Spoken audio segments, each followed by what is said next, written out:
Hey besh! Malapit na naman ang Kapaskuhan at kung naghahanap ka ng pangnegosyo recipe at kahit baguhan ka pa sa pagbibake ay yakang-yaka mo itong mga sis. Madali lang gawin at ito ang ating paboritong egg pie in solo size.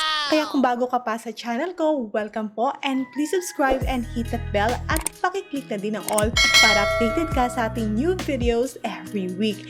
Welcome to I's No Bake Recipe!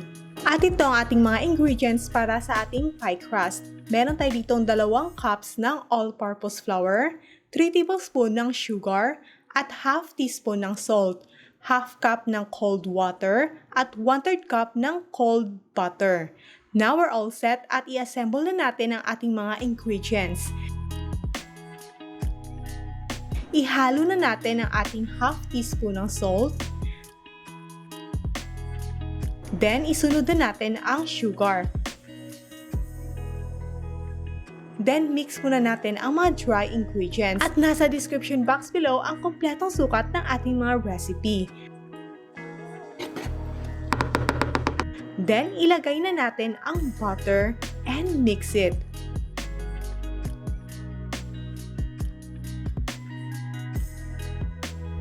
Then, gradually add the cold water.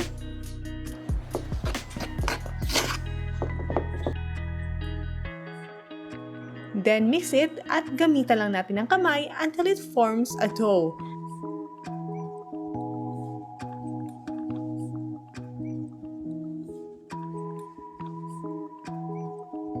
Then i-rest muna natin ito.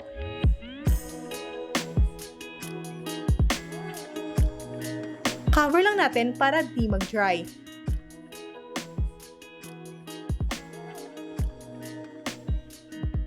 Then, chill mo muna while we prepare the molder. I-grease lang natin ito with oil pati sa gilid and this is about 5.5 diameter size. And of course, pwede kang gumamit ng kahit anong size ng molder na gusto mo. Now, let's make the fillings.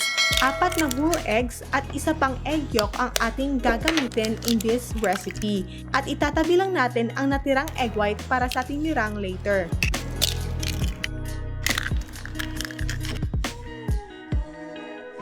Then, add na natin ang isang can ng milk. And yes, you can use fresh milk or evaporated milk. I-mix lang natin ito.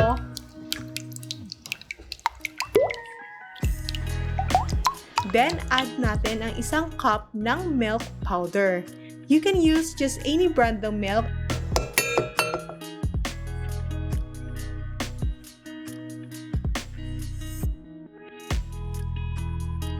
And then, follow na natin ang 1/3 cup ng sugar. I-mix lang natin ito at para mawala ang eggy taste nito, dagdagan lang natin ng vanilla extract.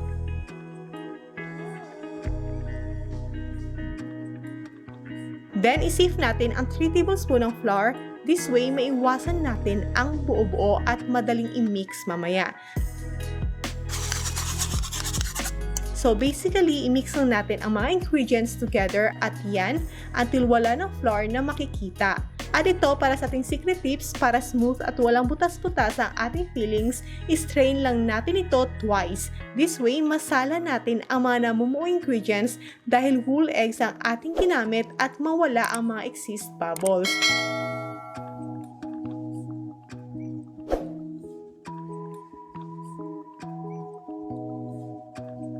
Isala lang natin ito twice.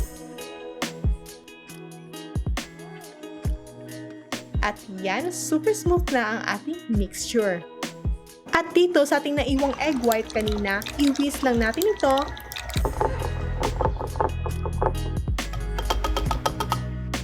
Then, add in na natin ito sa ating mixture. And now, let's assemble the crust. Spread lang tayo ng flour dito sa ating working surface. This way, hindi didikit-dikit ang ating dough. I-cut ko lang ito into 6 slices or depende yan sa size ng molder na inyong gagamitin. And here, bilugin lang natin isa-isa.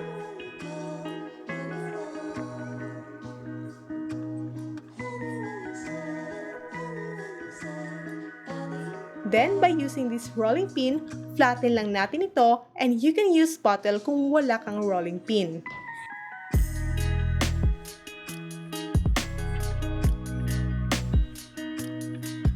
And here, ilagay na natin ito sa ating molder. I-press lang natin ito sa mga gilid-gilid and fold in natin sa top.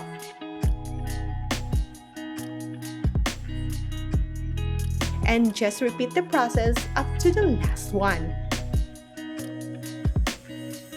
Then, gamit ang ating tinidor, i-break lang natin ang base ng ating crust. Ganyan ang kadali mga sis at ilagay na natin ang ating fillings, 1 cup for each molder.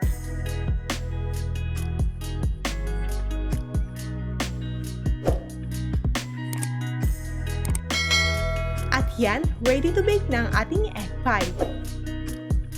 Kung wala kang oven, pwede mong gamitan ng improvise oven at nasa link sa itaas kung paano ito lulutuin gamit ang kawali. Kung may oven ka naman, you can bake this 180 degree for 30 minutes until mag-golden brown na ang top nito.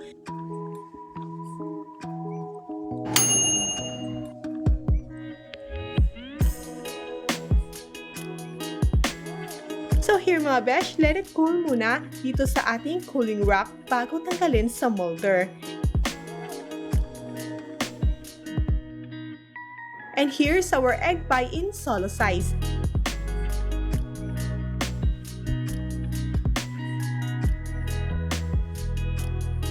Ready ka na ba sa ating taste test? Yeah! Yan, kitams ka naman ang super smooth ng ating fillings. Walang butas-butas yan at perfect creamy fillings natin. And as you see, it's well cooked from the bottom at gusto ko yung golden brown sa top niya. It makes it more inviting. So sa ating mga momshies and sister dyan na naghahanap ng budget-friendly and super easy gawin na egg pie, here's the recipe for you. Swak na swak ito sa inyong budget at panalo sa panlasa mo. Ito kahit baguhan ka pa sa pagbibake ay talaga namang yakang-yaka mo ito mga sis. At yan talagang sobrang smooth nito at yung golden brown flakes niya sa taas mas nagpapa-mouth-watering sa ating egg pie. Excited na akong tikman to. Sarap. Tama lang yung tamis and it's so creamy. Kaya mga sis, try mo na itong ating egg pie recipe. And here's for our costing.